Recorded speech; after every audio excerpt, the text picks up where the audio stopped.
Have you ever noticed that the more you want her, the further she pulls away? The more you text first, the more you try to keep the conversation interesting. The more you rearrange your schedule just to see her, the slower she replies, the colder she becomes, and the less interested she seems. You start asking yourself what you did wrong. Did I talk too much? Was I too enthusiastic? Or am I just not good enough? That feeling is uncomfortable. It keeps you up at night, rereading every message, replaying every sentence, trying to find some tiny mistake you can fix. And the more you think about it, the more you start believing that something is wrong with you. I understand that feeling, because most men have experienced it. When you genuinely like someone, your natural instinct is to move toward them. You think that if you care more, try harder, prove yourself more clearly, she will feel it and respond. It sounds logical, but reality often works differently. The harder you try, the greater the distance becomes, and that makes you doubt yourself. You begin to believe you're not attractive enough, not interesting enough, not masculine enough. But pause for a moment. Maybe the problem is not your value. You're not wrong. You're simply playing a psychological game that no one ever taught you how to play. The truth is simpler than you think. The issue is not your actions. It is your energy. Let's go a little deeper. Most men believe women respond to what we do. We pick her up, we show care, we text consistently, we listen attentively, and we try to present the best version of ourselves in front of her. We assume actions create emotions, but it is not that simple. A woman can see your actions, but what she feels is the energy behind those actions. Actions are external. You can control them. You can choose what to say, when to text, and how to present confidence. But energy is internal. It is the emotional state you're actually in while doing those things. If inside you're thinking that you need her to respond, need her to like you back, need her to validate your value, then no matter how smooth your words sound, that energy still leaks through. Neediness is not always obvious. It is not always saying, "Please don't leave me." Sometimes it is subtle. It is the nervous anticipation while waiting for her reply, the anxiety when she sees your message but does not respond, the way you adjust your schedule just to fit hers. You may never say it out loud, but the emotion travels clearly. When your energy says, "I need you to like me," she feels an invisible pressure, not because she is cruel or playing games, but because in the natural mechanics of attraction, the one who needs more always stands in the lower position. Human beings in general, not just women, can sense when someone places their self-worth into their hands, and when that happens, curiosity declines. I used to think the same way. I believed that if I just tried hard enough, everything would work out, but attraction does not function like that. This is not women's fault. It is the natural mechanism of emotion, and once you understand this, you start seeing things more clearly. Now here is something that sounds a little counterintuitive. Real attraction actually requires a certain level of tension, not negative stress, but enough distance to create curiosity, a little uncertainty, a little mystery, a slight feeling of not completely having the other person figured out. That space is what generates emotion. When everything is too clear, too certain, too predictable, emotion begins to fade. When you over-pursue, you unintentionally flatten that tension. You reply instantly. You are always available. You always initiate first. You consistently show that you're here and only here for her. It sounds sincere, but psychologically it removes the back and forth dynamic. There is no longer any push and pull. There is no space left for her to wonder. And when there is no space, curiosity disappears. She knows you like her. She knows you will text. She knows you will agree.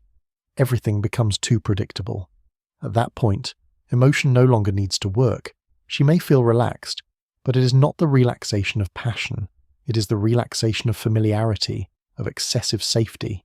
More importantly, when you constantly move toward her, you hand over all emotional control. She decides when to reply. She decides when to meet. She sets the pace. And you remain in a state of waiting for a response, waiting for a signal, waiting for validation. Meanwhile, the one who waits is always the one more affected. This is not a power game. It is instinct. People are naturally drawn to what has value but is not fully obtainable.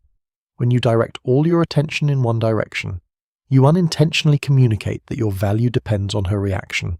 And when value becomes dependent, attraction weakens. Attraction requires balance. It requires two people who both hold their ground, neither leaning too heavily toward the other.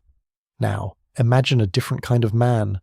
Not the loudest one in the room, not the best dressed or the one constantly cracking jokes to gain attention. He is relatively quiet. He sits upright. His gaze is calm. He does not rush to insert himself into every conversation. Yet strangely, when he walks in, the atmosphere seems to slow down for a moment. People naturally glance his way, not because he is doing anything extraordinary, but because his presence is grounded. A silent man does not need to prove his importance. He does not speak to be acknowledged. He speaks when there is something worth saying. He does not scan the room to check who is watching him. He's comfortable standing alone for a few minutes without feeling awkward, and that comfort creates attraction. His presence is steady, unhurried, while many people constantly feel the need to do something to avoid feeling out of place. He does not need to fill the silence with words. He allows pauses to exist, and those pauses are not forced. They are natural. When you speak to someone like that, you feel genuinely heard, not interrupted, not competed with. That is not flashy charisma, not loud confidence or exaggerated laughter to impress. It is a stable inner strength. It is the sense that he does not need to draw energy from others to feel whole. He is already whole. And when a person does not need attention to feel valuable, others pay even more attention. Women sense this quickly. When a man does not rush forward, does not try to impress, does not look at them with eyes seeking validation, they begin to wonder, why is he so calm? Why does he not feel the need to prove anything? And that very question creates curiosity. Curiosity creates movement, and that movement is what generates attraction. There is a common misunderstanding when people hear about not trying. Many assume that it means becoming colder, replying more slowly, pretending to be busy, and acting indifferent. But that is simply another form of trying. The only difference is that instead of trying to be liked, you are trying to appear as if you do not care. The essence is still performance. Not trying does not mean playing hard to get. It is not calculating every minute before sending a text. It is not deliberately going silent, so she feels anxious. When you do that, inside you are still waiting for a reaction, still hoping she will pay more attention, will initiate more. The energy of lack is still there, only covered by a layer of pride. Truly not trying means you're okay regardless of the outcome. If she texts, you respond warmly. If she is busy, you continue living your life. If she chooses to stay, good. If she leaves, you remain steady. Not because you have no emotions, but because you do not place your entire value in one person. When you choose yourself first, everything shifts subtly yet clearly. You no longer see her as the sole source of joy. You no longer monitor every small reaction to measure whether you are attractive enough. And when there is no longer a lack inside you, the energy you radiate changes. It becomes calmer, slower, free of pressure. True peace does not require a strategy. It does not need to prove anything. And paradoxically, when you stop trying to control her emotions, she begins to experience you naturally. When you truly stop pursuing, something interesting happens. The energy you once used to worry, to wait, to speculate about what she's thinking starts returning inward. You no longer calculate every word. You no longer try to create an impression. You simply are there. And when that energy returns inward, you become more present. You truly listen instead of just crafting a clever reply. You observe your own emotions instead of trying to hide them. You stop performing with confidence and become more natural. You may still feel nervous, but you do not resist it. You accept it. This presence is very different from forced silence. It has depth. When you speak, your words slow slightly. When you look at her, your eyes are not rushing to seek validation. You do not try to read her mind to adjust yourself to please her. You stand in your own emotions without asking permission. Women sense this more clearly than you think. They do not just hear what you say, they feel your state. When you no longer project neediness, no longer pull them toward you through effort, they begin to feel comfortable in a different way. Comfortable because there is no pressure to respond. Comfortable because being around you does not feel demanding. And then the most interesting thing happens. When you're not there, she starts remembering how it felt to be around you. Not a specific story, not a particularly impressive line, but the feeling of calm, steadiness, groundedness. She may not be able to explain it, but she realizes that around you, she does not have to tense up. And that feeling is what makes her think about you more. Finally, I want you to remember one simple thing. You do not need to win anyone's attention. Attention comes and goes quickly. Today, they are interested. Tomorrow, their emotions may shift. If your value depends on being chosen, you will always live in anxiety.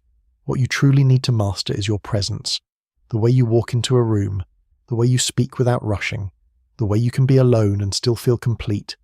When you are at ease with yourself, no longer needing anyone's validation, your energy naturally shifts, and when your value no longer depends on whether she chooses you or not, a paradox occurs.